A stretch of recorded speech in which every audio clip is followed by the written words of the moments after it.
Hola, profe. Vamos a dar inicio entonces ya a nuestra última clase del día de la fecha, 2 minutos antes de lo que solemos iniciar. Veo que la mayoría me ha enviado su trabajo práctico. Son un ratito, voy a ver cuántos grupos. Creo que les he dado retorno a todos. Un segundo.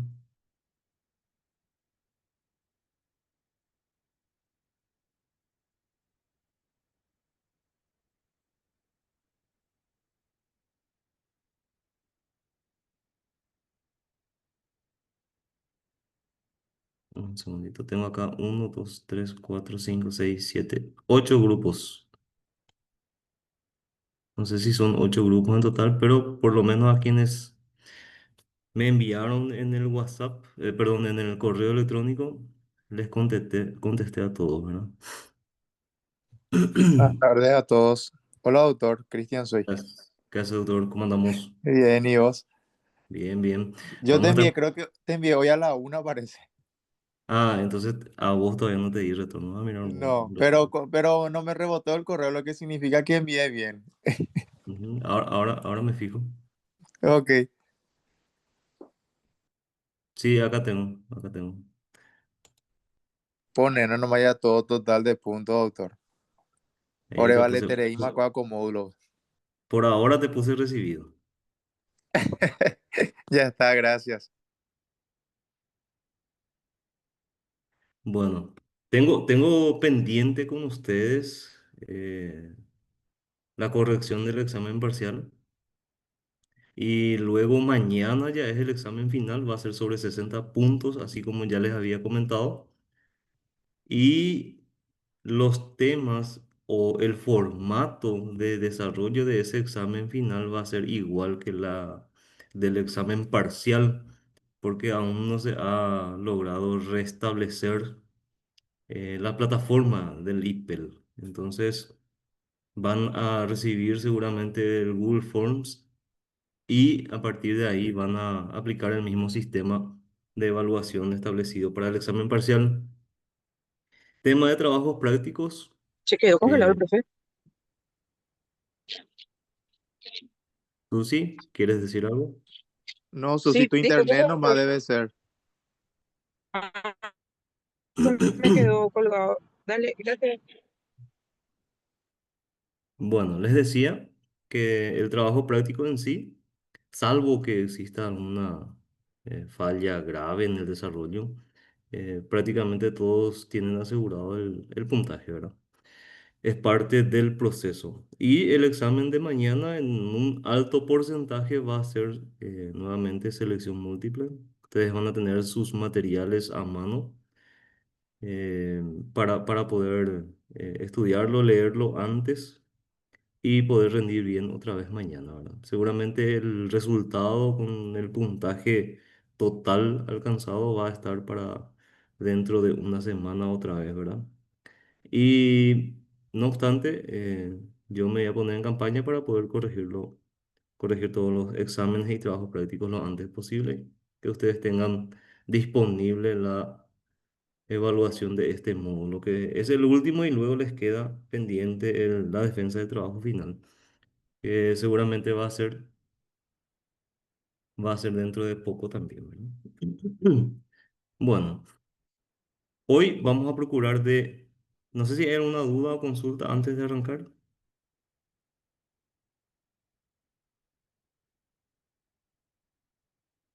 Bueno. Vamos a continuar con la clase de la vez pasada y luego desarrollamos lo que les había enviado hoy para el desarrollo justamente, ¿no? Estábamos hablando de una... ¿Se ve la pantalla? ¿Alguien me avisa? Sí, se ve, doctor. Gracias, gracias. Habíamos hablado de esta democracia monitorizada que es parte de la teoría desarrollada de John Keane o Kane, uno de los autores de cabecera del material correspondiente a este módulo, Estrategia de Acceso a la Comunidad, ¿verdad? Dentro de ese desarrollo habíamos dicho que Keynes, para sostener o sustentar sus ideas, había mencionado a otros autores, aparte de la democracia monitorizada, que él la conceptualiza como aquella democracia en donde la sociedad civil, entiéndase la sociedad civil, excluido la clase gobernante, la clase política, los funcionarios del gobierno y los uniformados en sí. Fuera de esos, tenemos una sociedad civil de bien para Keynes y prácticamente la democracia monitorizada sustenta esa teoría en que esa sociedad civil, extraído del grupo que ya les mencioné, tenga que tener un papel preponderante en el control de el gobierno de la cosa pública, ¿verdad? Es decir, que todo lo que se haga desde el gobierno, desde las instituciones, pasen por el escrutinio público de la sociedad civil.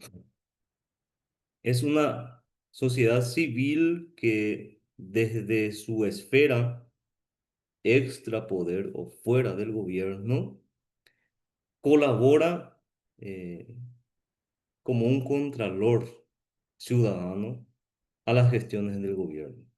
Entonces, para sustentar esta conceptualización de la sociedad civil, Keynes recurre también a otros pensadores, entre los cuales se destaca Conrad, que había desarrollado un pensamiento respecto de la sociedad civil como una antipolítica o una forma de acción dirigida a la creación de una esfera libre dentro de la sociedad que, ajena a la política, fuera capaz de escapar de ese control del Estado autoritario y, en última instancia, vivir de manera pacífica. Entonces, la antipolítica se convertía en el reino donde el individuo negaba o se negaba a colaborar con el régimen, de forma que la extensión de negativas en nutridos números de ciudadanos permitiera poner un jaque al sistema dictatorial, según Conrad, ¿verdad?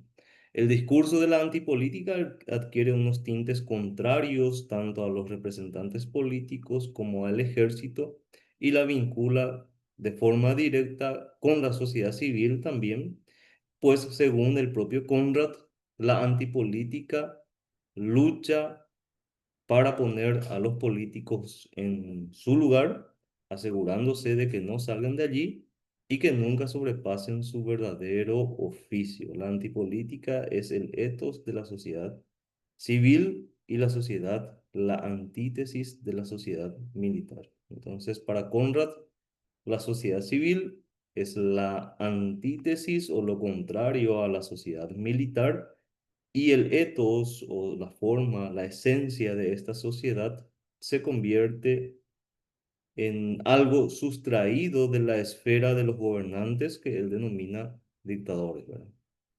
Entonces, una antipolítica que tampoco está ajeno a la clase política porque son parte de la sociedad. Sin embargo, dice el de que los políticos se deben mantener en sus lugares y que de ahí nunca tienen que salir y que no sobrepasen su verdadero oficio de ser políticos. Este pensamiento de Conrad es citado por Keynes a los efectos de sustentar también su conceptualización de la sociedad civil. Entonces, la sociedad civil, habíamos dicho, y la sociedad política son entendidas como espacios siendo diferenciados, siendo entendidas como espacios opuestos, siendo diferenciados por las lógicas contrarias que las definen. La primera como ámbito pacífico y la segunda como el espacio en el cual sus actores son seres hambrientos de poder y no dudan en usar el ejército para demostrarlo. Así pues, su relación solo se puede entender como una relación de suma cero en la cual los políticos cuya naturaleza inclinada a la búsqueda de ese poder es contraria al objetivo de la sociedad, que considera que cuanto menos poder posean los políticos, mejor puesto y que menos habrá que temer de ellos. O sea, en pocas palabras, hay una clase dentro de la sociedad civil, la clase política, que él va a luchar y recurrir a todos los medios para mantener ese poder político, y hay otra esfera de esa misma sociedad, porque convivimos todos en la esfera de la sociedad, que dice y procura de que ese poder político sea cada vez menor, así habrá que temerles menos.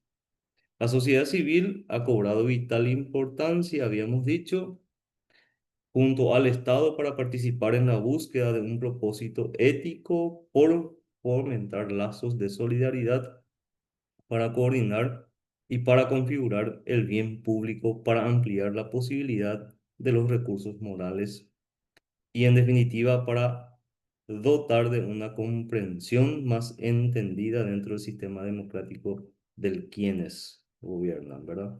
Es decir, el concepto de sociedad civil se recupera con el objeto de reconocer la necesidad de ampliar el número de protagonistas que participan en la definición del proyecto ético del sistema democrático.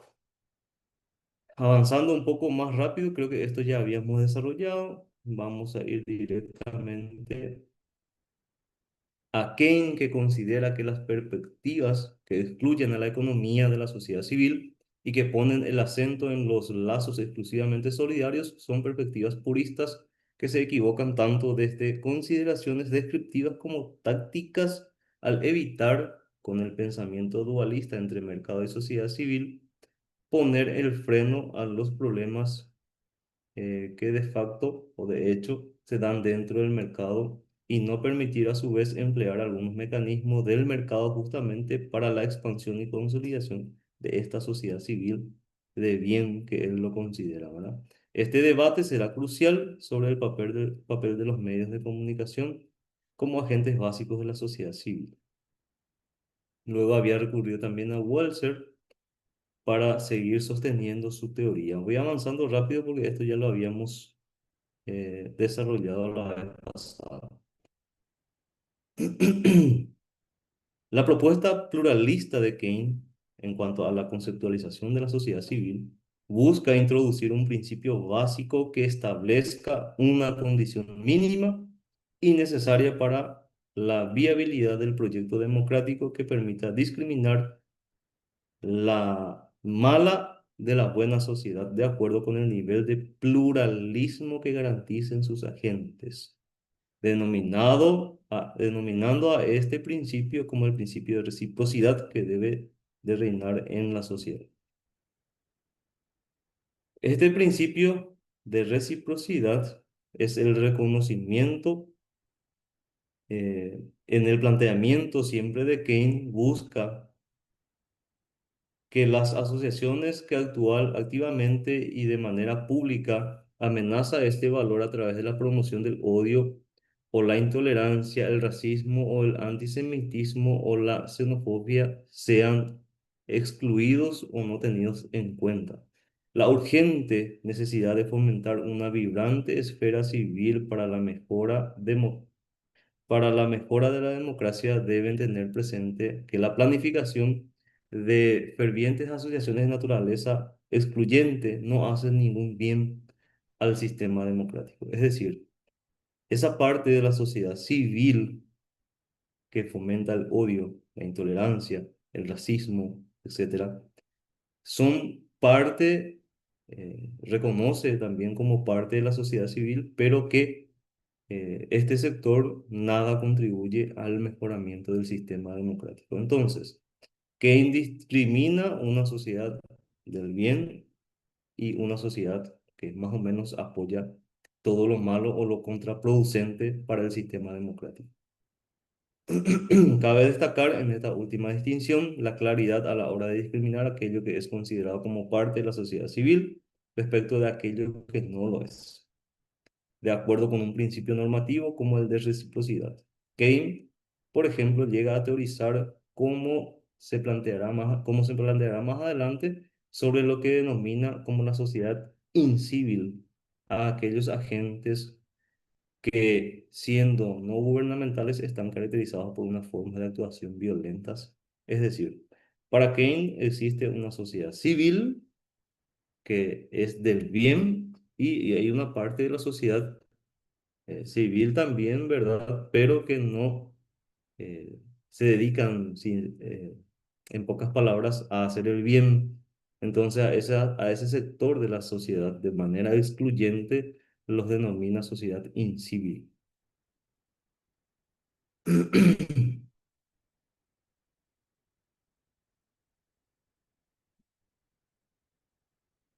Bueno, luego habíamos hablado de una teoría, Sartori y otro de los autores, que han definido a la democracia de los tiempos modernos de manera contraria al de los tiempos antiguos, de compleja delimitación, debido a la variedad de aspectos a los que se refiere. Según este autor, la comprensión actual de la democracia puede hacer referencia vinculada a su nivel político a tres significados. El primero hace referencia al principio de legitimidad, basado en la idea de que la democracia, el poder, en la democracia, el poder deriva del demos o del pueblo, que acepta de manera consentida establecer un poder rechazando las autos investiduras o imposiciones por la fuerza. Es decir, democracia, la legitimidad, el principio de legitimidad dentro del sistema democrático implica que el pueblo deba de dar su consentimiento de manera libre y voluntaria a favor de sus representantes. El segundo significado en la democracia moderna, siempre estamos hablando, al resolver la cuestión sobre el ejercicio del poder y atiende a la distribución de poder que ostenta cada ciudadano, mientras un tercer uso la define como la democracia ideal, como un ideal normativo que distingue el cómo es respecto del cómo debería ser este sistema, planteando un horizonte ideal de la actuación. Entonces, Keynes se centra tanto en el segundo aspecto de esta teoría de Sartori, al decir que en la forma de desarrollar el ejercicio del poder como en el nivel ideal en el cual se sugieren las condiciones normativas para que se asegure el correcto uso del poder político. La inicial comprensión de Keynes sobre la democracia se centra entonces en gran medida en la definición de la estructura y la forma de llevar a cabo el ejercicio del poder, es decir, en el segundo significado que describe Sartori. En ese sentido, se concibe la defensa de Keynes de entender de manera separada el Estado de la sociedad civil, pues cree que solamente a través de dicha distinción puede existir una sociedad civil autoorganizada, pluralista, ordenada y garantizada a su vez por múltiples instituciones estatales que se mantienen permanentemente responsables hacia los agentes de la sociedad civil a través de mecanismos como los partidos y los medios de comunicación. Entonces, resumiendo, el modelo de democracia de Keynes cree que en el ejercicio del desarrollo del poder, la sociedad civil es la encargada de vigilar el poder que manejan los gobernantes, mientras que el Estado es el responsable tanto de garantizar la existencia de esta esfera como ámbito plural y autoorganizado, como, como de resolver las diversas disputas que se pueden dar, ¿verdad? Los partidos políticos y los medios de comunicación permiten, por su parte, mantener una relación abierta entre el Estado y los agentes de esta sociedad civil, justamente. Se centra entonces en la defensa por impedir las concentraciones de poder y por mejorar la responsabilidad política de aquellos que toman decisiones. Voy pasando rápido para entrar ya en nuestro tema del día de la fecha. La comunicación entre las diferentes personas y grupos de población La comunicación efectiva entre los diferentes individuos y grupos de población es fundamental en el desarrollo comunitario local. Acá volvemos un poco a hablar de ese desarrollo comunitario local como una tarea que implica una responsabilidad de todos los integrantes de la comunidad. Y esa responsabilidad, ese cambio comunitario local, se logra mediante una comunicación efectiva entre los integrantes internos del grupo y el contacto o comunicación permanente entre grupos de ciudadanos. Esto facilita el intercambio de ideas, la identificación de necesidades comunes y la creación de consenso en torno a soluciones. La comunicación puede llevarse a cabo a través de reuniones comunitarias, grupos de trabajo, plataformas en línea, eventos públicos y otros medios que promueven el diálogo abierto, las audiencias públicas, por ejemplo, y la colaboración entre los miembros de la comunidad. De acá se puede originar. Habíamos hablado en una de las clases de coaliciones, entiéndase coaliciones, no la asociación de grupos políticos con miras a la obtención de llegar al poder o la intención de llegar al poder, sino coaliciones de grupos comunitarios con miras al desarrollo del bien común, desarrollo comunitario que afecte a más de un grupo social. Entonces la comunicación efectiva es muy importante. De ahí tenemos eh, una capacidad que permite entender el mundo. No permanece estable, sino evoluciona como resultado de la propia acción de los ciudadanos. Keynes resalta que esta capacidad autorreflexiva aumenta en la actualidad como consecuencia de la expansión de los medios de comunicación globales que permiten conectar lejanos espacios en un mismo momento, sirviendo a la sociedad civil para entender diversas formas de vida, ver las diferencias, compartir situaciones trágicas, etcétera. La tendencia hacia la no violencia, así como el carácter autorreflexivo, se convierten en definitiva, junto con el principio de autoorganización, en los criterios distintivos que caracterizan a las heterogéneas esferas de la sociedad civil.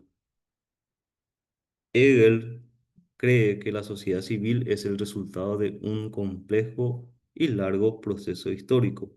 La sociedad civil y su realidad institucional surge de la nada, no surge de la nada, sino que son fruto de una evolución histórica, es decir, resultado de un pasado. El desarrollo comunitario local, en consecuencia o en conclusión, es el resultado del esfuerzo comunitario de varias, de larga data, de varios procesos, largos procesos que pueden llegar inclusive a abarcar generaciones. Las múltiples formas de interacción y solidaridad colectiva que existen en un seno son frágiles, susceptibles de entrar en conflicto.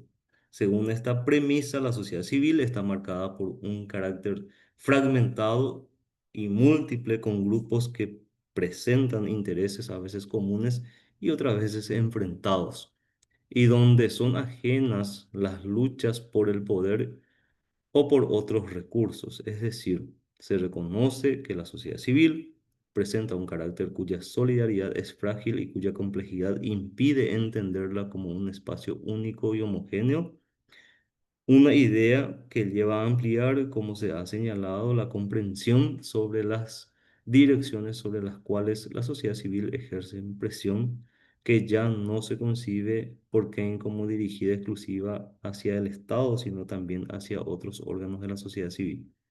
En pocas palabras, los intereses de la sociedad civil eh, no podemos decir que son totalmente ajenos a los intereses de esa sociedad política que le interesa o mantener el poder o llegar al poder, sino más bien la sociedad civil tiene otros intereses que los mueven dentro de la sociedad, dentro de la esfera social.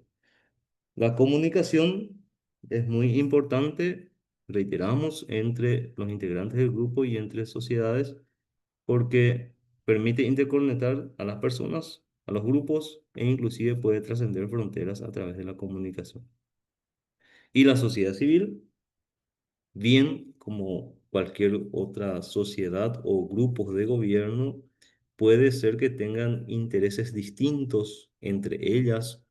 Eso hace que esa solidaridad entre los integrantes sea un poco frágil, que estén propensos también a diferencias, tanto de manera interna como con otros grupos, pero finalmente se reconoce que la sociedad civil ejerce presión no exclusivamente contra los gobernantes del Estado o para llegar al Estado o a gobernar cierto sector del Estado, sino más bien ejerce presión sobre los órganos que tienen que resolver el interés de la comunidad, del grupo comunitario, para siempre con miras al desarrollo comunitario local.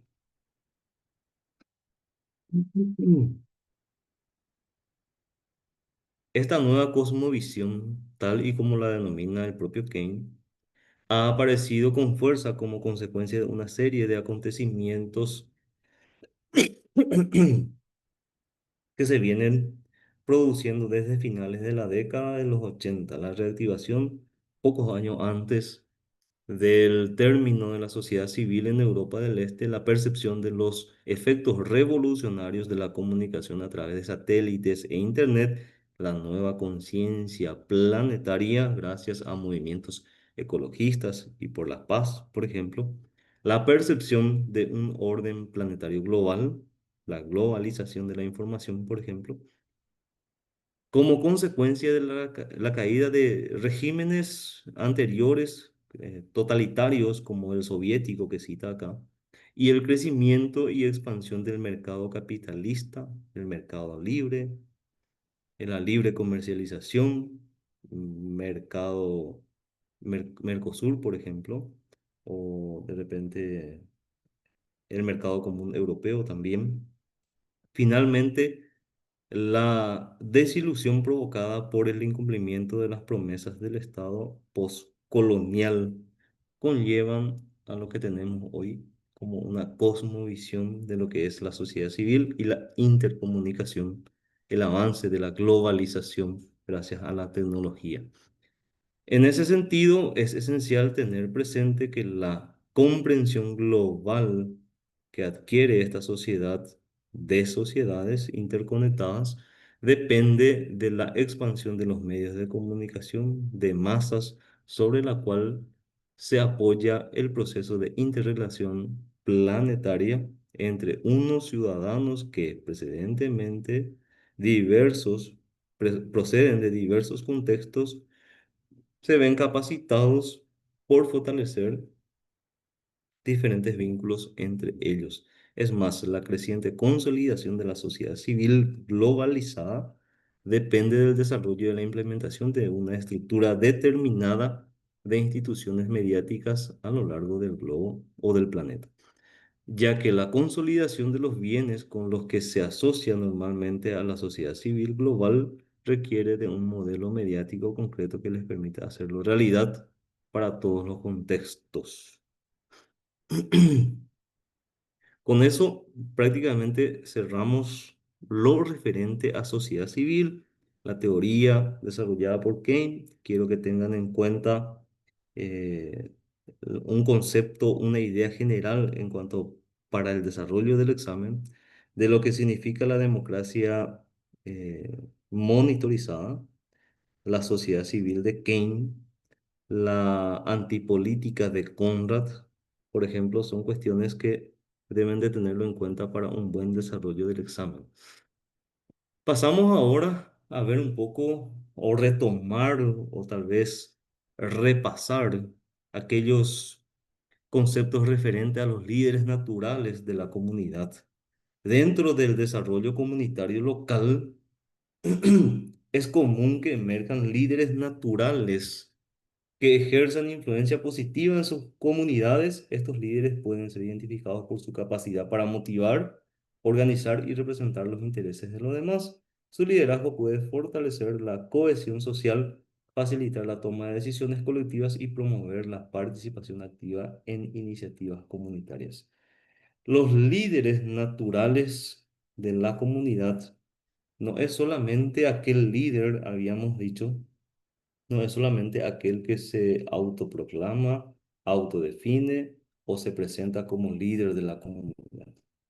Ese líder natural también es responsabilidad de los integrantes de la comunidad de hallarlo, de ponerlo en su lugar, ponerlo en funciones, porque ese líder natural, ese líder con vocación de servicio, muchas veces se ve desplazado por liderazgos que no generan aceptación popular, que no generan adherencia, que no generan cohesión social, que no generan esas ganas de participación, que no generan en los vecinos tal vez confianza en el grupo social y que sin embargo los líderes naturales, genuinos de la comunidad de por sí genera esa confianza, esa cohesión, esas ganas de seguirlo y hacer con él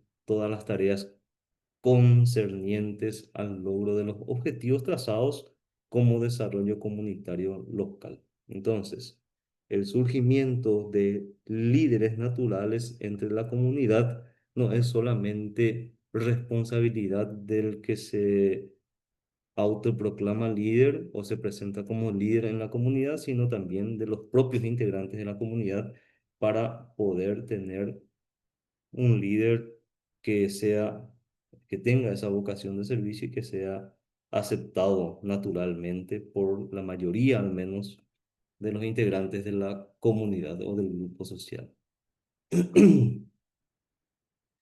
Capacidad de identificar y resolver sus propios problemas. Esta es una característica tal vez crucial dentro de cualquier entorno comunitario porque identificar aquellos problemas que le afectan a todos los integrantes de la comunidad, o por lo menos a la mayoría, es también responsabilidad de todos.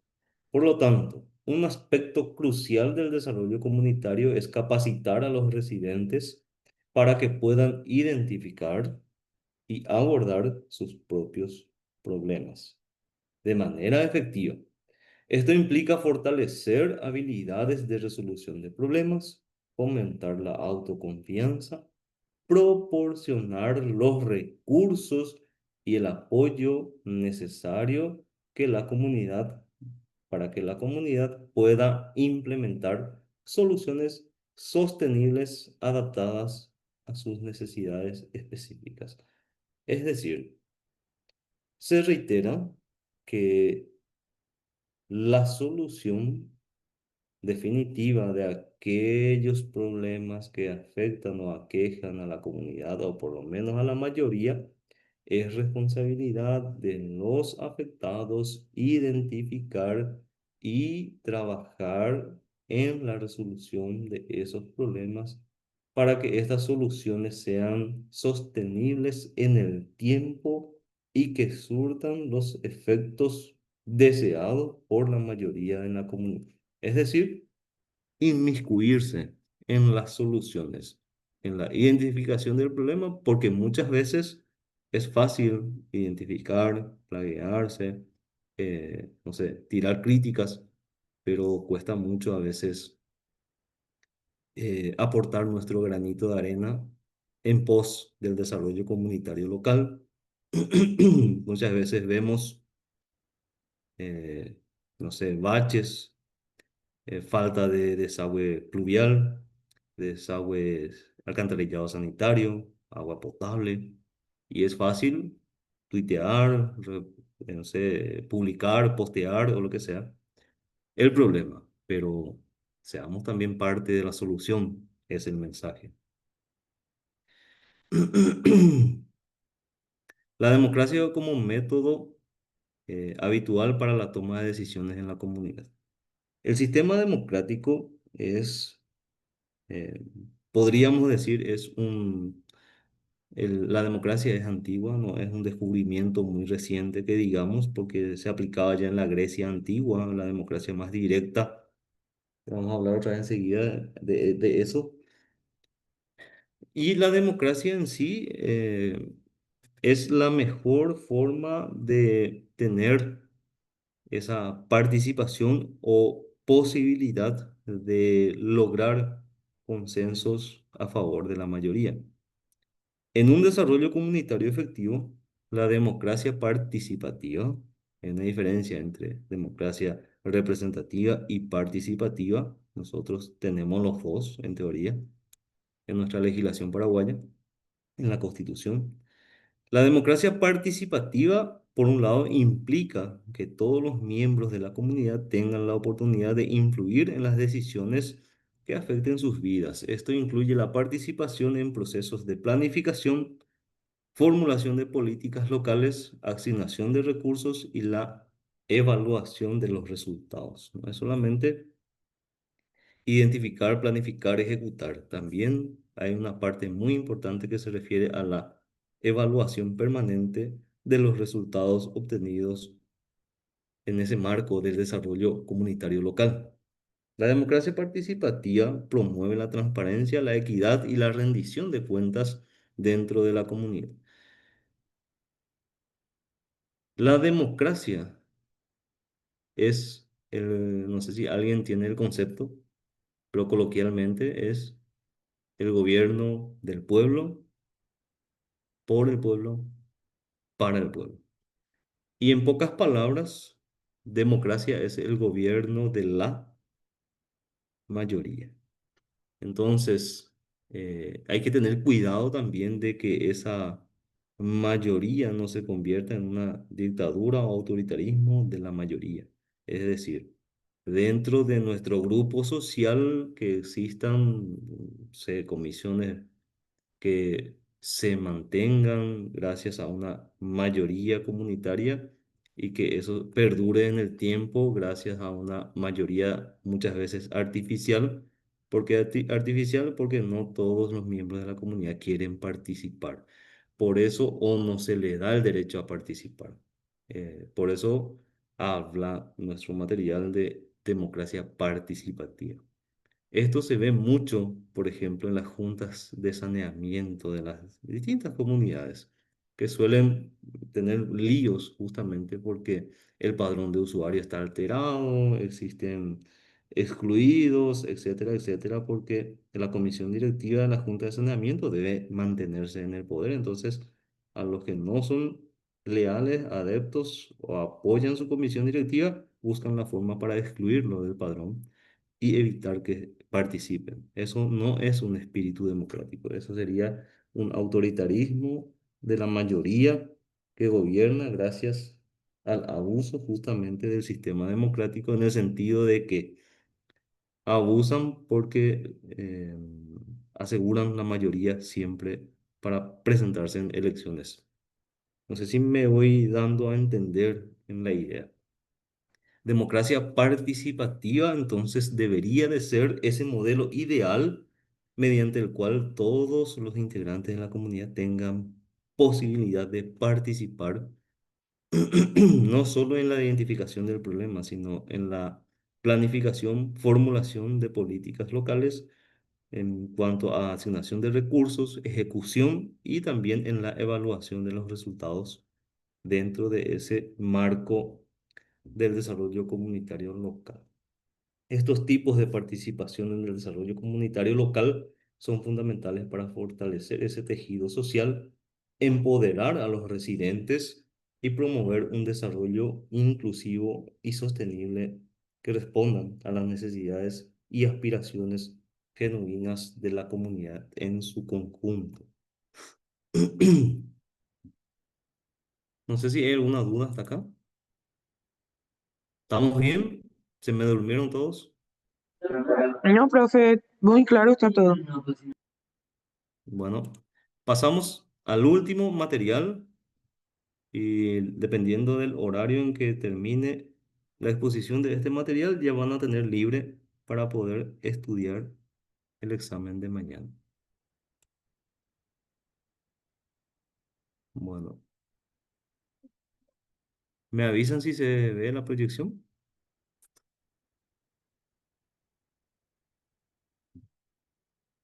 Sí, ¿Logran ver? profe. Sí. Sí. Gracias. Gracias.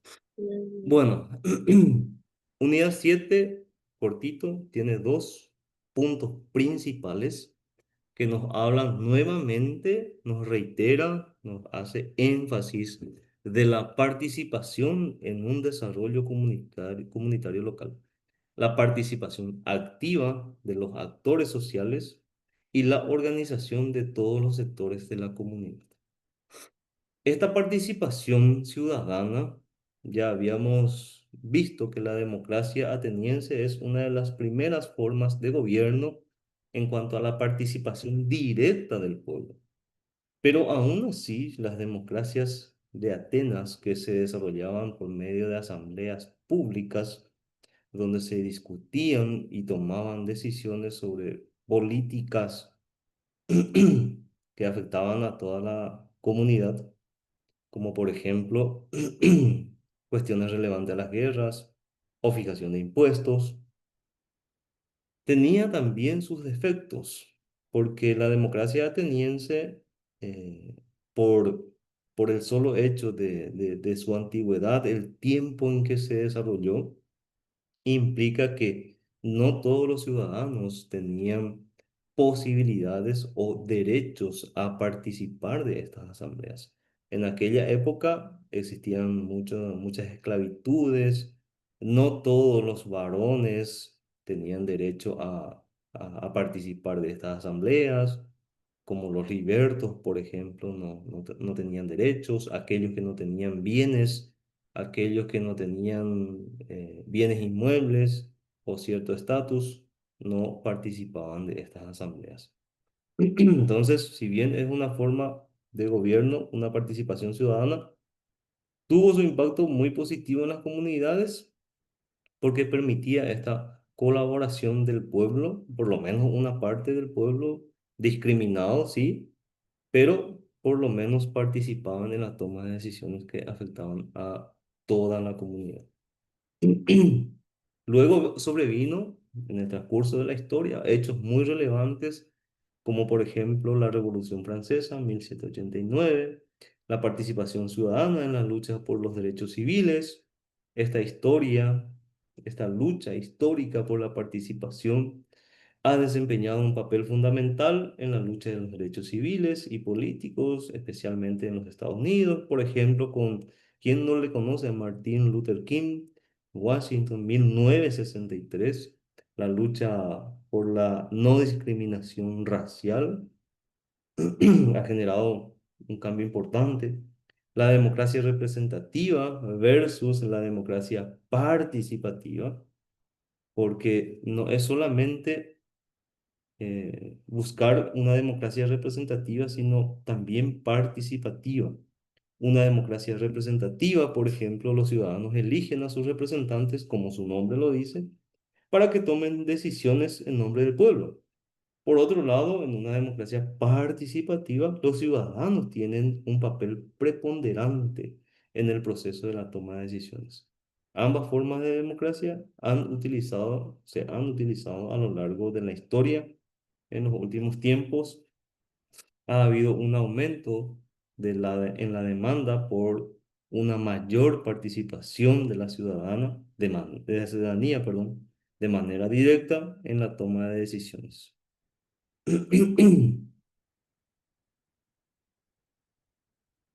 Voy pasando porque son hechos históricos que ya no tiene sentido perder tanto tiempo desarrollando esto.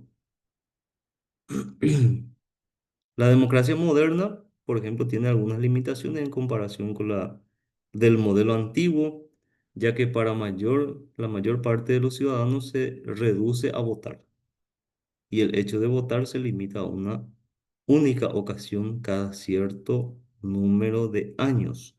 Los votantes solo pueden elegir a sus representantes en los ámbitos legislativo y ejecutivo, caso Paraguay, ¿verdad? Y son esos representantes y no los votantes quienes toman las decisiones.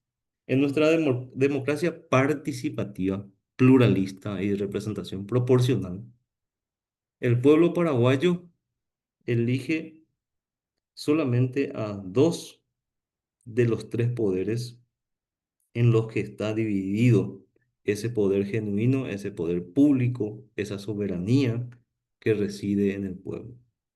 Montesquieu había ideado la división de los poderes justamente porque la concentración del poder en manos de un grupo o de una persona es peligroso porque corrompe al que ejerce ese poder. Quieras o no, la tendencia es a ser arbitrario, autoritario, en algunos casos dictador, ¿verdad?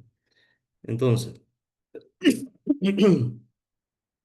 la democracia moderna que tenemos nosotros, por ejemplo, en Paraguay, tiene muchas limitaciones en cuanto a que el pueblo solamente participa eh, de las cuestiones al momento de votar.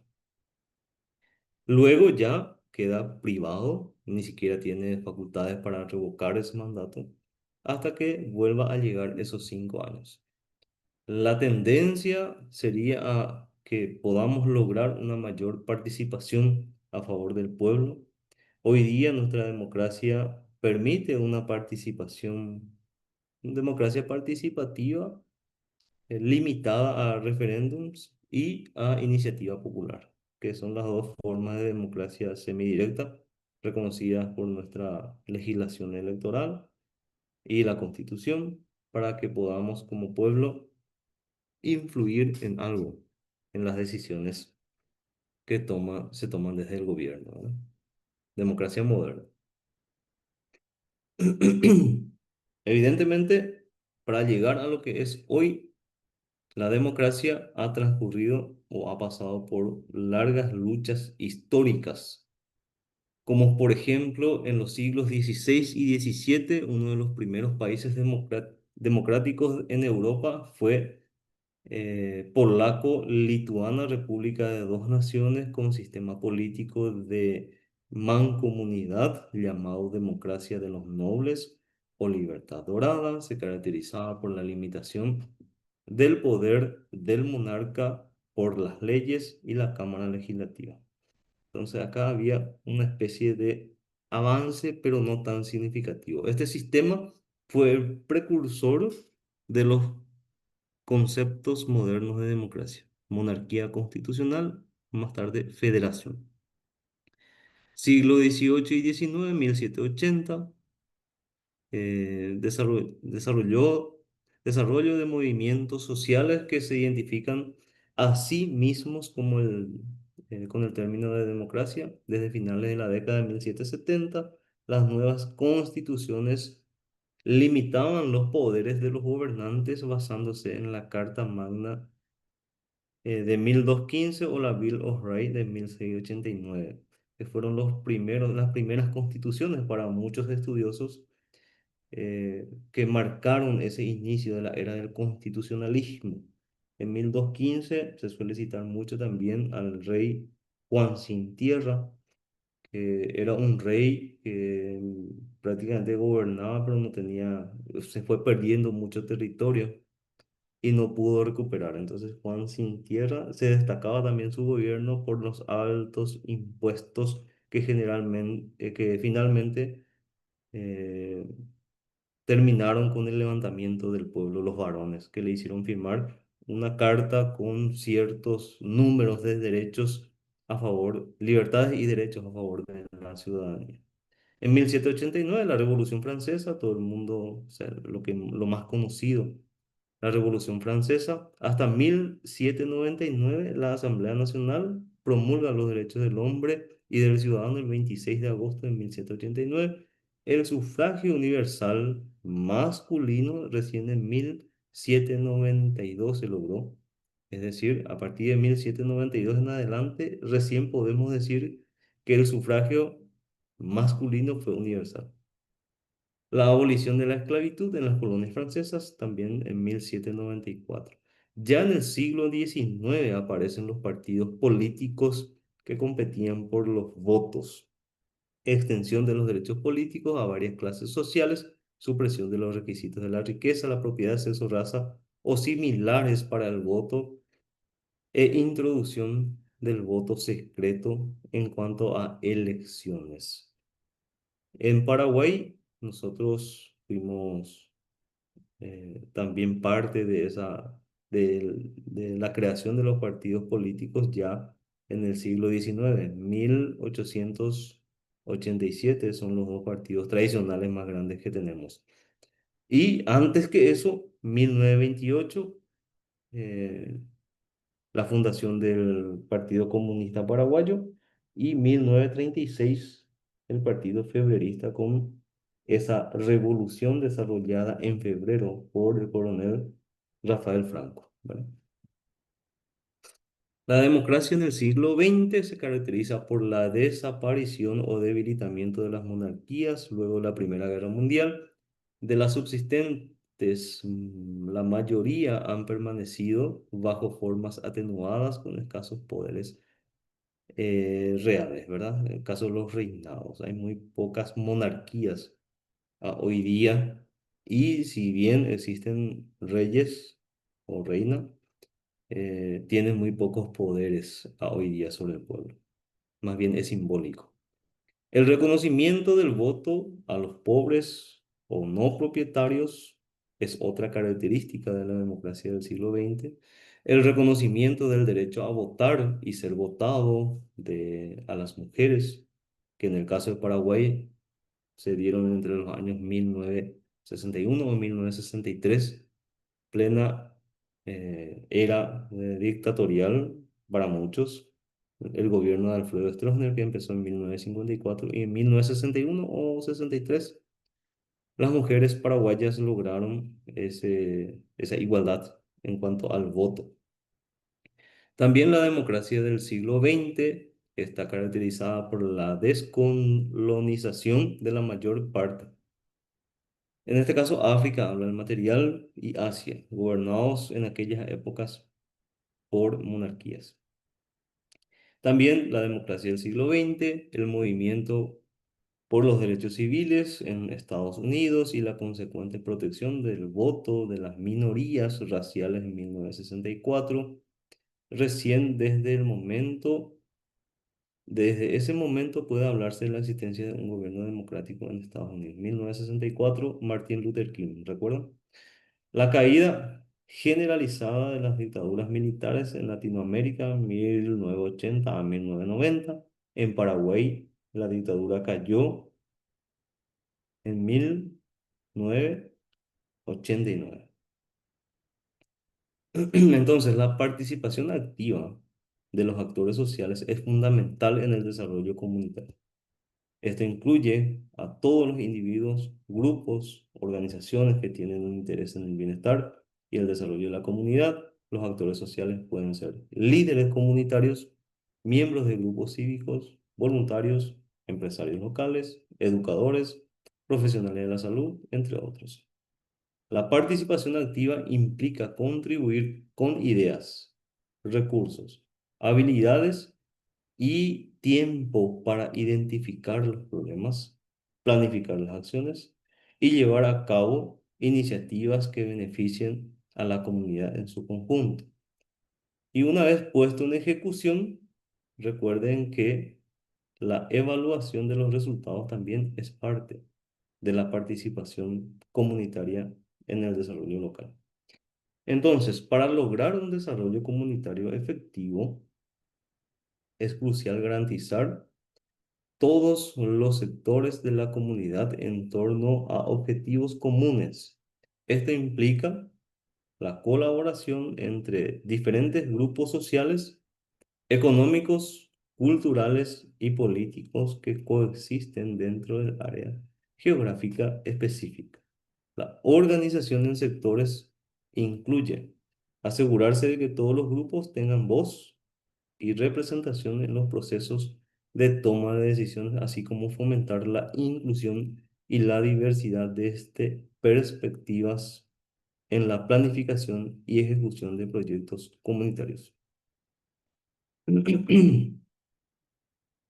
Recuerden que difícilmente se logre dentro de un grupo, por más reducido que sean los integrantes, difícilmente se logren esa unanimidad en cuanto a la identificación de los problemas y la planificación de las soluciones en cuanto a la posibilidad de solución justamente de ese problema comunitario.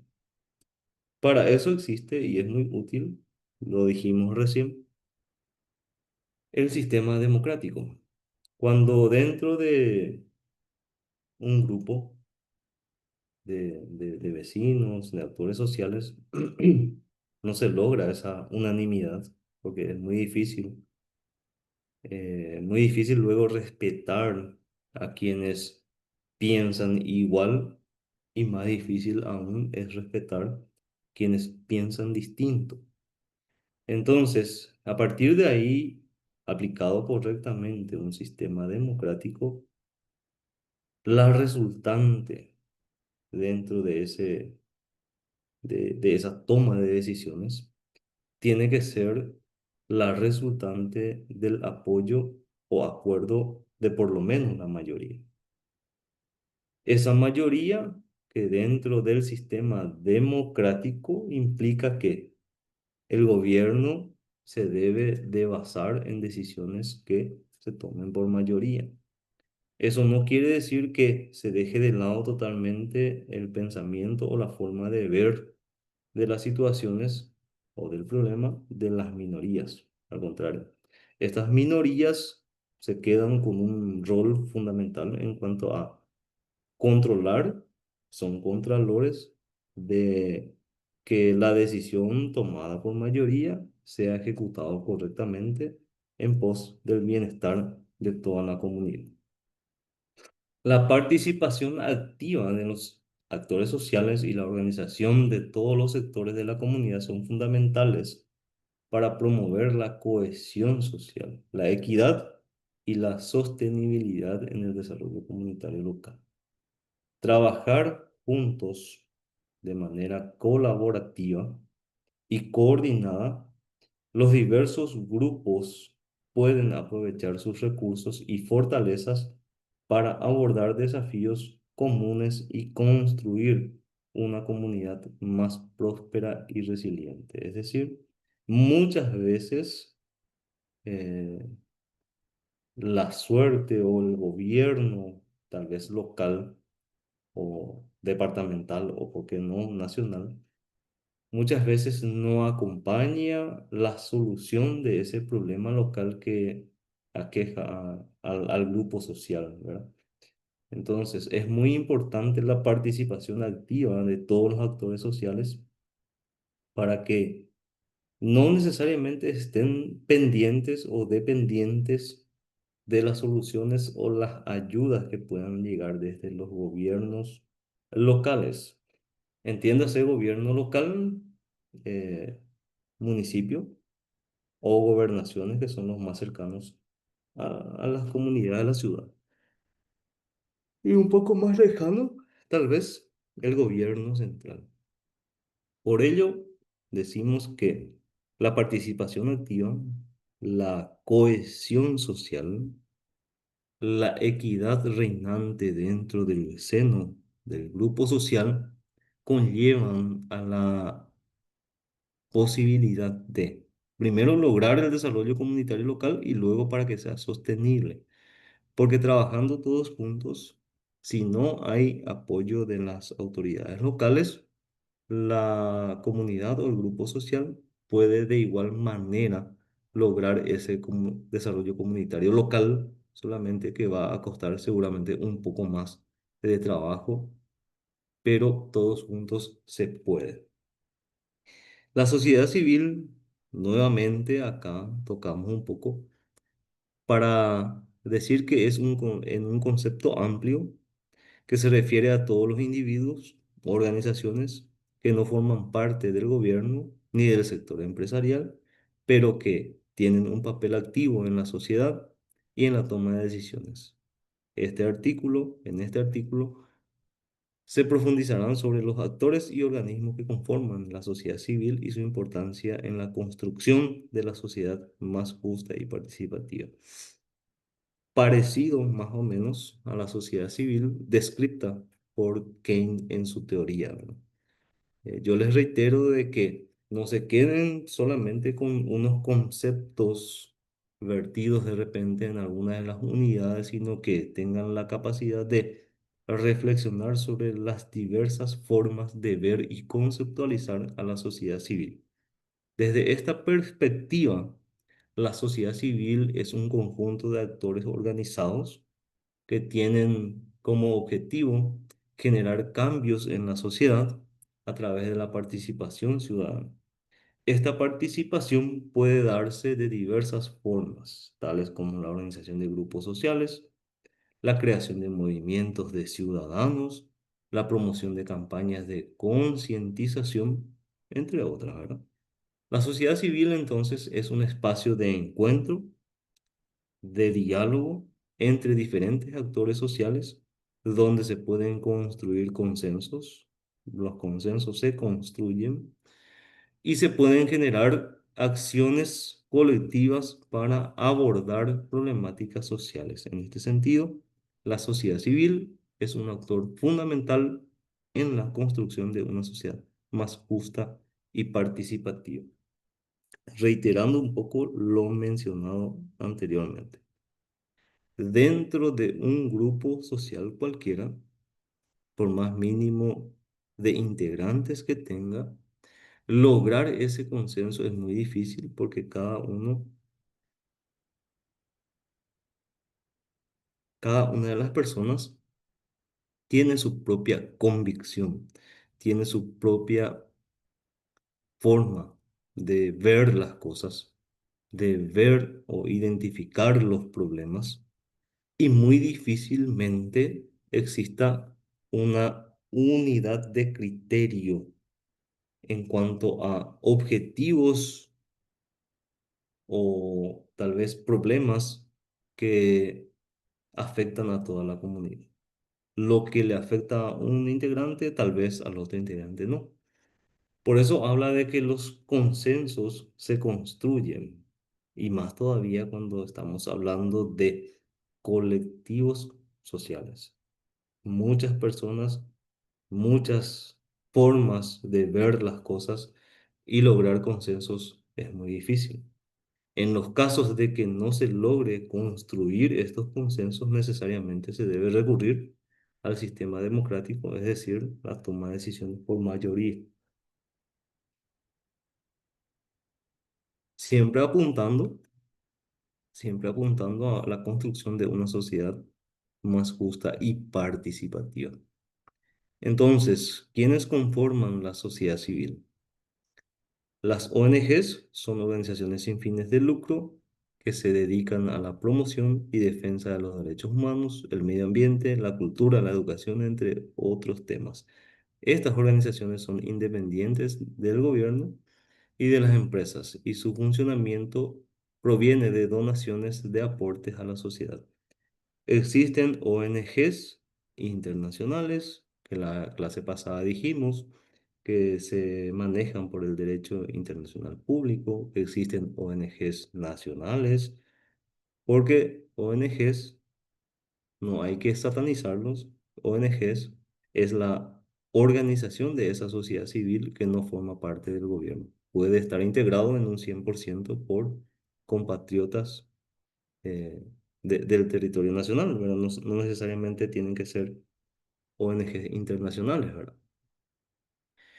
Otro grupo que conforma la sociedad civil son los sindicatos u otras organizaciones laborales que tienen como objetivo la defensa de los derechos de los trabajadores y trabajadoras. Esta organización se encarga de negociar con los empleadores para conseguir mejores condiciones laborales, salarios justos y seguridad en el trabajo.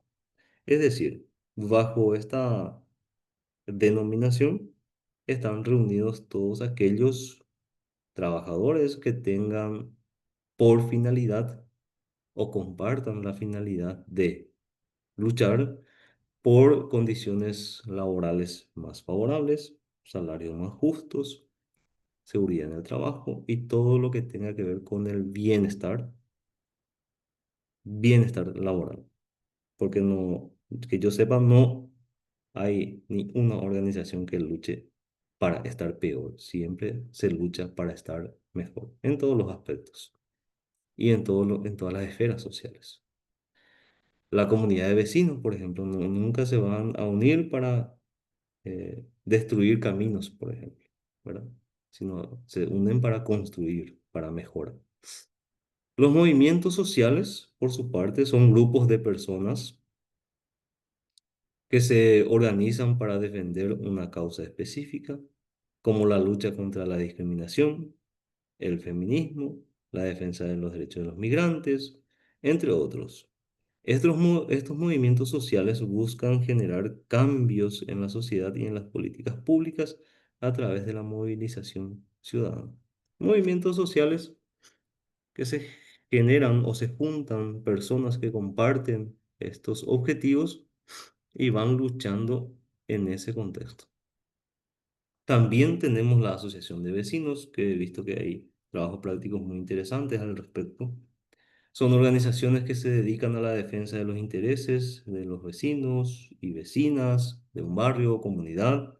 Estas organizaciones se encargan de promover acciones que mejoren la calidad de vida de los vecinos, como la limpieza de calles, creación de espacios verdes, entre otros. Una de las compañeras, por ejemplo, me envió un estatuto, por así decirlo, un estatuto de la Confederación de Comisiones Vecinales.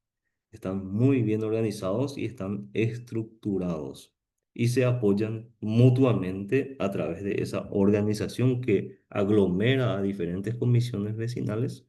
Podríamos decirlo algo parecido a las coaliciones que habíamos desarrollado. Son unión de varios grupos sociales que buscan un objetivo común, tal vez, que le benefician no solo a un grupo, sino a varios al mismo tiempo.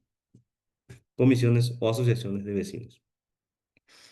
Las organizaciones religiosas, por su parte, tienen un papel importante en la sociedad civil, ya que pueden ser un espacio de encuentro y de ayuda para los más necesitados. Las organizaciones pueden promover acciones solidarias, como la ayuda a los más pobres, la lucha contra la violencia, la promoción de la paz, la, el soporte espiritual que necesitan las personas integrantes de cualquier comunidad.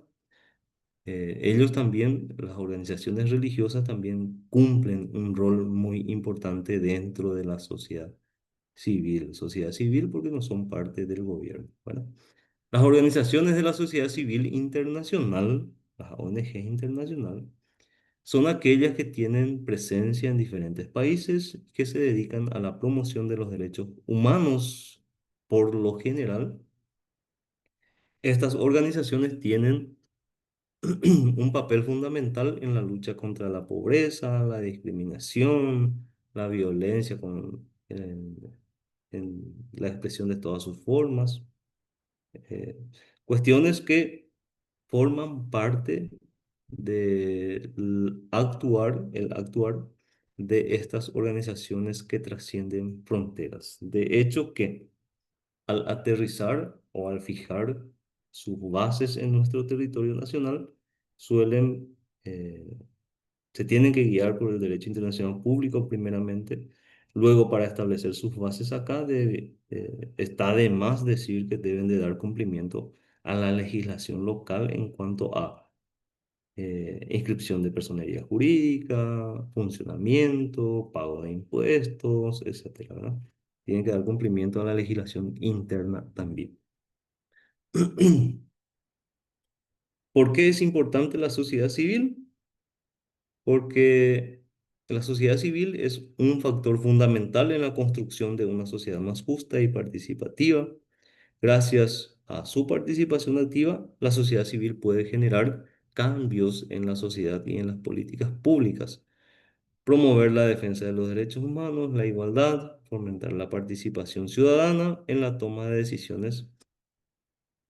También la sociedad civil puede actuar como contrapeso al poder de gobierno y las empresas, ya que puede denunciar abusos, promover la transparencia, la rendición de cuentas en la gestión pública y privada. Es decir, una sociedad civil que haga de contralor ciudadano a todo lo que tenga que ver con acciones del gobierno en pos del bienestar de la mayoría de los integrantes de la sociedad.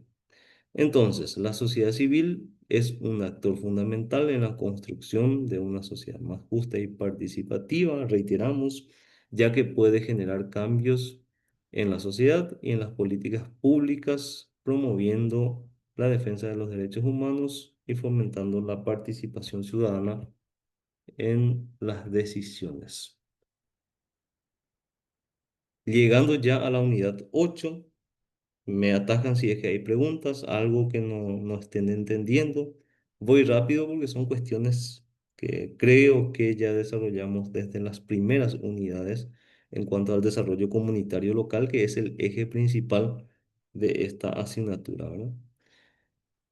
La unidad 8 nos pide desarrollar ventajas de acceso a la comunidad, incorporar a miembros relevantes de la comunidad, promover liderazgos desde la comunidad, desde un principio, desarrollar un plan estratégico, implementar ese plan y luego finalmente monitorear y evaluar continuamente ese trabajo realizado para hacer que el esfuerzo de desarrollo local sea sostenible por sí mismo y que esté dirigido a la comunidad de manera que se establezca como un elemento permanente, que la solución o el desarrollo comunitario local sea perdurable en el tiempo.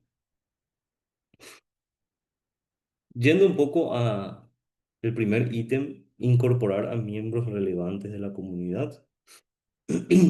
Al tener acceso a la comunidad y poder incorporar miembros relevantes, se asegura que las decisiones y acciones de desarrollo comunitario reflejen verdaderamente las necesidades y aspiraciones locales. Esto promueve un sentido de propiedad, compromiso, lo cual es crucial en el ámbito a largo plazo de cualquier iniciativa comunitaria. Esto quiere decir, en pocas palabras, de que aquellos líderes o promotores del grupo de desarrollo comunitario local deben de procurar sumar, sumar a todos los integrantes de la comunidad, a todos los vecinos, por ejemplo. En caso de que los integrantes de ese grupo social no se acerquen a los miembros, a los líderes tienen que procurar de que esas personas tomen conocimiento, compromiso, se sientan dueños de la comunidad y participen, que es el objetivo principal. Para el efecto, ustedes saben que podría cursarse invitaciones a las reuniones, hacer unas visitas guiadas, visitas, no guiadas, sino visitas, parece muy político, pero visitas casa por casa del líder o de los líderes comunitarios que de repente se acerquen hasta el domicilio de los vecinos para comentar, contar, planificar los objetivos trazados como comunidad. Entonces, a partir de ahí, eh, los integrantes de la comunidad puedan sumarse o los miembros relevantes de la comunidad puedan sumarse a los proyectos comunitarios porque se van a sentir parte, se van a sentir importantes y van a tener ese compromiso que es crucial para lograr que primero, que esa identificación de la necesidad comunitaria sea realmente el resultado de la mayoría, la necesidad que le aqueja a la mayoría, para que podamos tener ese acompañamiento, ese compromiso, esas ganas, ese seguimiento por parte de los integrantes de la comunidad. Eso es por un lado.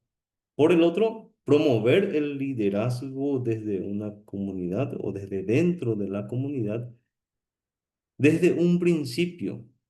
Esto significa fomentar el liderazgo desde la comunidad, desde el inicio, empoderar a los líderes locales y facilitar que asuman roles claves en la planificación, implementación, supervisión de proyectos. Esto no solo fortalece la capacidad de la comunidad para resolver sus propios problemas, sino también promueve la autonomía y la capacidad de autogestión en el proceso de desarrollo. ¿Qué significa este punto en específico? Promover el liderazgo desde la comunidad. Recuerden que ese líder natural, ese líder genuino, aquel que tiene vocación de servicio a favor de sus semejantes, a favor de sus co residentes de la comunidad. Esos líderes tienen que tener justamente la grandeza de liderar, que significa también o conlleva a que ese líder le conozca o reconozca a los otros líderes o a los talentos, los valores humanos que existan dentro de ese grupo social. Y a partir de ahí promover pequeños liderazgos en el sentido de identificar a los integrantes del grupo, quiénes de los integrantes son buenos y en qué área, para poder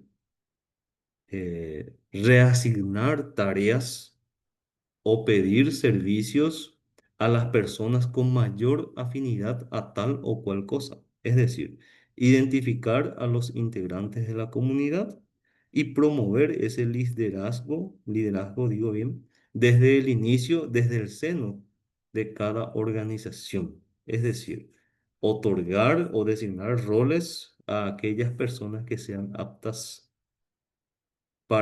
mayormente aptas para las tareas que se planifican, ¿verdad? En la implementación. Es decir, fomentar esos pequeños liderazgos dentro del rol que mejor le pueda ir a cada integrante o que mejor pueda cumplir ese integrante de acuerdo a sus características particulares. A eso se refiere promover el liderazgo desde la comunidad, desde un principio.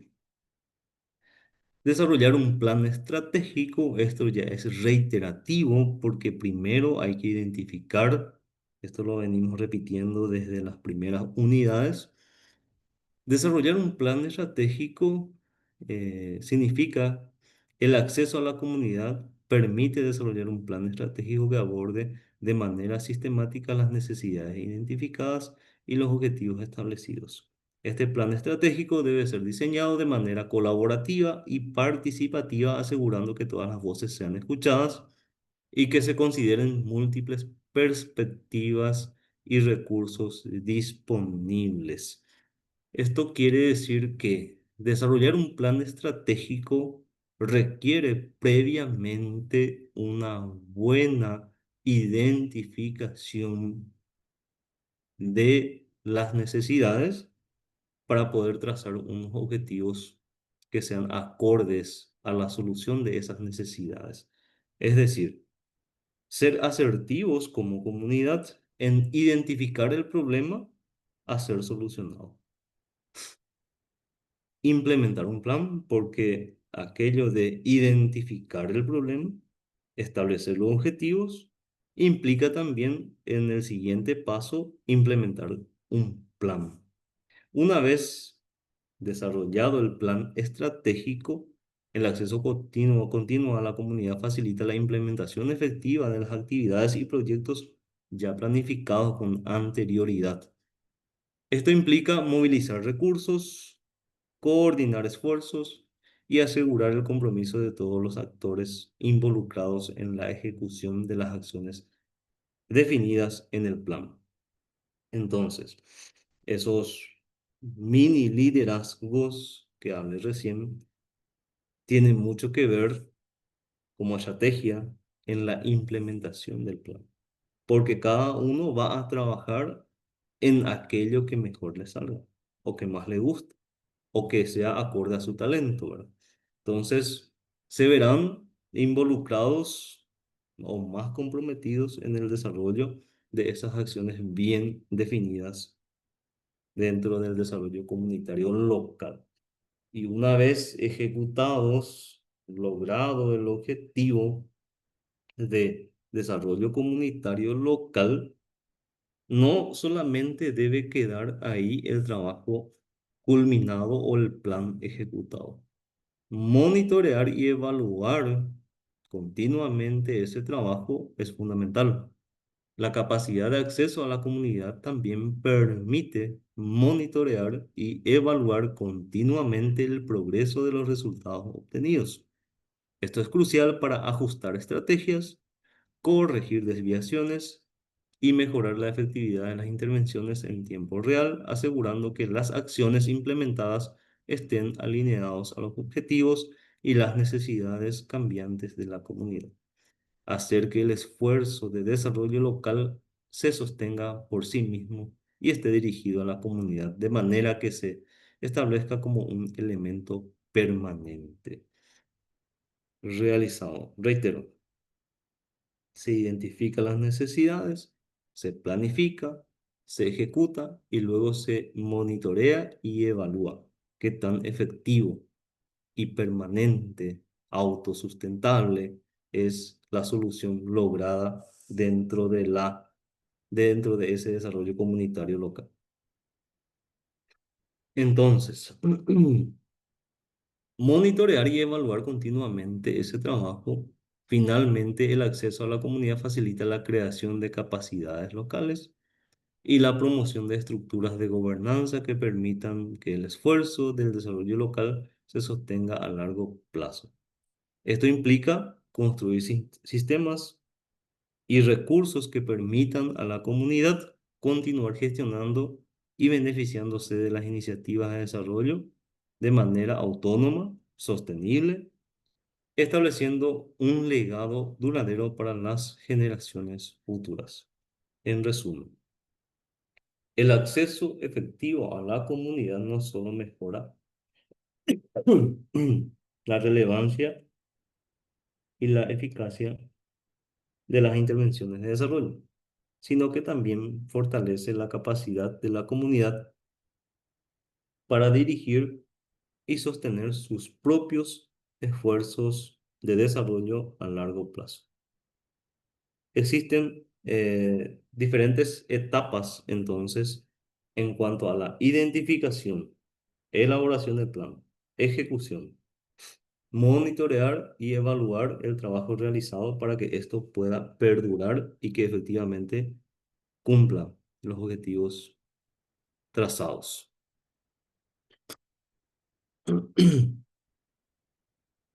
Nociones generales de la participación ciudadana. Con el término de participación no se indica el simple hecho de tomar parte de la vida social, sino que se quiere significar un tipo de presencia por la que el hombre contemporáneo alcanza en la compleja sociedad dinámica y evolutiva en la que está inmerso una posición tal que le permite ser y actuar como sujeto, en cierta medida como responsable de todas las decisiones sociales. En el ámbito civil el ámbito civil abarca los derechos necesarios a la libertad individual, libertad personal, de palabra, de pensamiento, de fe, de propiedad y posibilidad de suscribir contratos, y el derecho a la justicia. En el ámbito político, involucra el derecho de participar en el ejercicio del poder político, ya sea como miembro de un cuerpo dotado de autoridad política o como elector de los miembros de tal cuerpo. En el ámbito social, abarca tanto el derecho a un modo de bienestar económico y seguridad como a tomar parte en el conjunto de la herencia social y a vivir la vida de un ser civilizado de acuerdo con los estándares prevalecientes de la sociedad. En cuanto a participación ciudadana, tiene múltiples esferas de aplicación. Y esta participación ciudadana se caracteriza generalmente por ser una acción política democrática orientada al interés general con impacto público. Estamos hablando de participación ciudadana. Emplear el mecanismo de construcción de la demanda, destrezas y competencias distintas a la participación política tradicional, promover el buen gobierno, fomentar la gobernabilidad, requiere articulaciones y redes, la participación ciudadana como pasión colectiva. La participación ciudadana genuina entonces concibe a todos los ciudadanos como agentes autónomos, capaces de formar juicios razonados a través de asimilación de información y diferentes puntos de vista, constitucionalizando una variedad de mecanismos para incorporar los juicios individuales a un proceso colectivo de toma de decisiones. Entonces, la sociedad civil organizada es el canal más adecuado para lograr la intervención de la ciudadanía y sirve de base para la gobernabilidad democrática. La sociedad civil, reitero, es el canal más adecuado para lograr esa participación ciudadana. No necesariamente la sociedad civil está encaminado a participar como gobierno o intervenir en el gobierno o reclamarle al gobierno, sino la sociedad civil está encaminada a ser contralor de lo que hace el gobierno y en muchos casos la posibilidad de autoorganización le permite lograr ese desarrollo comunitario local, muchas veces sin depender de las autoridades locales, ni departamentales, ni del gobierno central. La participación ciudadana puede darse a través de diferentes mecanismos, como son la participación directa en la ejecución de programas y acciones del gobierno, podría ser también las actividades comunitarias en áreas de baja presencia estatal, lo que les decía, el derecho de petición de información, presentando solicitudes de copias de información y documentos a las autoridades, de consulta popular, temas de trascendencia puestos a consideración de la ciudadanía, consulta popular, iniciativa popular. Los ciudadanos presentan proyectos legislativos o de ordenanzas. Plebiscito, que si bien no tenemos en Paraguay, implica también una convocatoria al electorado para apoyar o rechazar una decisión del Ejecutivo. El referéndum en este caso es el que tenemos nosotros. La Contraloría Ciudadana va dirigido a todos los integrantes de la sociedad civil extraídos de la clase política, de los uniformados y de los que son funcionarios del gobierno. Entonces, la Contraloría Ciudadana son ciudadanos que velan por el buen manejo de los recursos públicos y Kane nos habla en el mismo sentido, ¿verdad? La participación ciudadana en el Paraguay desde el año 1989, caída de la dictadura, en adelante, podemos resumirlo de la siguiente manera. La participación de asociación, de reunión, de manifestación fue garantizada plenamente por la Constitución de 1992 recién. Porque en la época de la dictadura, para reunirse, para hacer fiestas, etcétera, etcétera, teníamos que tener permiso del gobierno. Entonces, desde la Constitución de 1992, tenemos esa libertad de asociación, de reunión, de manifestación, siempre y cuando La única limitación es que sean con fines pacíficos, sin armas y con fines lícitos. El artículo 32 expresa, la Constitución Nacional, las personas tienen derecho a reunirse y a manifestarse pacíficamente, sin armas y con fines lícitos, sin necesidad de permiso, así como el derecho a no ser obligados a participar de tales actos. La ley solo podrá reglamentar su ejercicio en lugares de tránsito público en horarios determinados, preservando el derecho de terceros y en orden público establecido en la ley. En cuanto a este aspecto, la regulación de su, o la reglamentación de su ejercicio en lugares públicos está creciendo cada vez más. Anteriormente teníamos, creo que son solamente la zona del Congreso y el Palacio de Gobierno, Palacio López, pero hoy en día creo que ya se extendió más la zona de prohibición de manifestación. Es una cuestión, quieras o no, un poco preocupante porque va creciendo el autoritarismo, ¿verdad? Hay que estar atentos. En tanto que el artículo 42 expresa, toda persona es libre de asociarse o agremiarse con fines lícitos, así como nadie está obligado a pertenecer a determinada asociación. Están prohibidas las asociaciones secretas o las de carácter parapolicial. Estábamos saliendo de la dictadura en el año 1992, entonces lo que menos queríamos era que los uniformados se organicen, ¿verdad? Los constituyentes al menos así lo creyeron. En el caso de las asociaciones sin fines de lucro, las disposiciones para la obtención de la personería jurídica se encuentran reguladas en el artículo 102 al 131 del Código Civil. La Ley Orgánica Municipal de 1294, perdón, la Ley Orgánica Municipal regulaba también el derecho a la asociación, fue reemplazada por la Ley 3966 del 2010, que trae modificaciones que derogan las limitaciones y restricciones que antes tenían las comisiones vecinales, ¿verdad? La Ley 1264 de 1998, General de Educación, incluye en su artículo 27 una restricción en la formación de centros de estudiantes, artículo que fue derogado también en el 2008.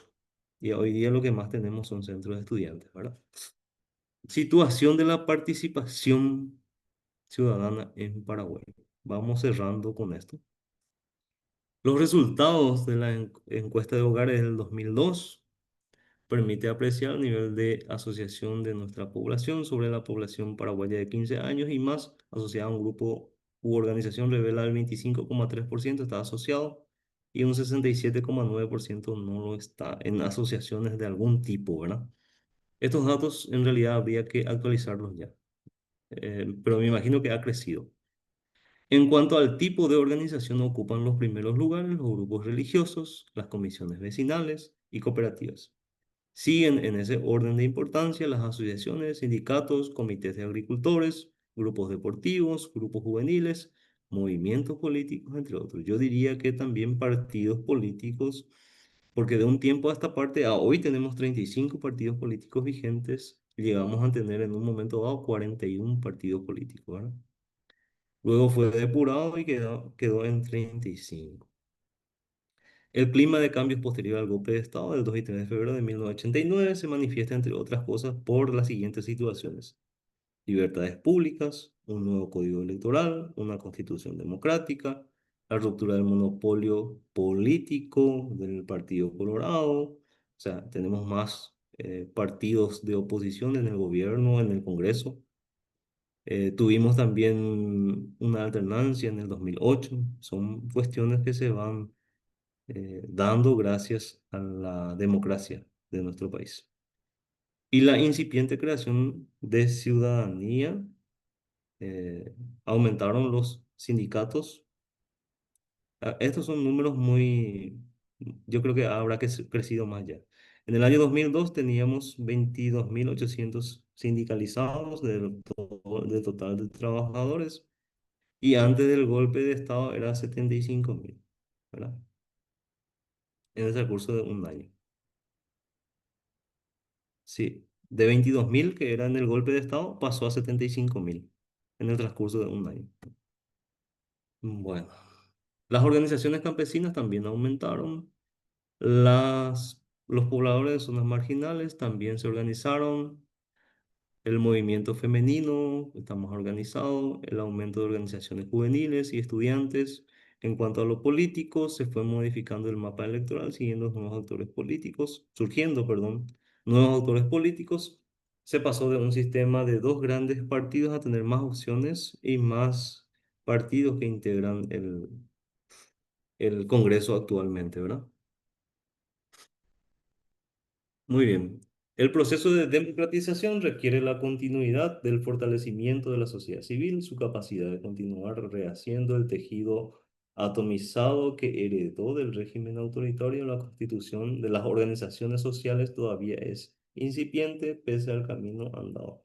Se trata de esa densificación de la sociedad civil, como dice Garretón, citado por Flecha, Martini y Silvero en 1998, mayor autonomía de las organizaciones y movimientos sociales, creación de espacios reales de poder y participación en los niveles locales, territoriales y de trabajo, lo que exige un traslado efectivo de poderes estatales concentrados a la generación de instancias de decisión que democraticen la gestión del Estado. ¿Alguna duda o consulta hasta aquí? Éxitos para el examen de mañana. No sé si alguien me escucha. Se fueron todos ya. Profesor, no nos fuimos, estamos acá. ¿Te puedo Bueno, hacer una consulta, profesor? dime. ¿Estos materiales será que pueden compartirnos en el WhatsApp porque la plataforma sigue sin poder usarse porque no está habilitado el servidor? Ahora voy a reiterar, gracias por la intervención, Paula. Voy a reiterar porque tengo entendido que se tendría que haber compartido luego ya, pero la gente de los técnicos de IPL están en línea, así es que voy a reiterar de igual manera un poco más tarde. Cualquier cosa, pueden consultarlo a través de IPEL. El examen de mañana va a ser relativamente fácil. Eh, no hay otros temas que estén incluidos que no sean de material. Y de mi parte, yo feliz de haber compartido estas 6 clases con ustedes. Del IP le están escribiendo, dice, ya se compartió en el grupo, dice, verifiquen por favor, desde el IP le están avisando. Entonces, verifiquen su grupo de WhatsApp por el tema del material de hoy. Los otros, tengo entendido que ya tienen todos. De mi parte, siempre es un gusto, estoy a las órdenes siempre para lo que hubiere lugar acá desde partidos políticos. Si pueden prender sus cámaras para tomar nuestra foto de la última clase. Entonces, nos despedimos para reencontrarnos en cualquier momento dentro del IPEL o en el ejercicio del cargo, de las gestiones y tal vez como asesores ya dentro de poco ustedes, ¿verdad?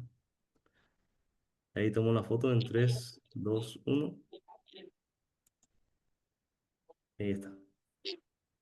Muchísimas gracias a todos. Ha sido un gusto. Estudien. Voy a corregir los exámenes parciales y las finales y lo antes posible van a tener sus notas. Gracias a todos. Chao, chao. Gracias, profe. Chao, chao. Placer, profe, estar con usted. Gracias, profe. Igualmente. Igualmente. Chao, chao. Gracias, profe.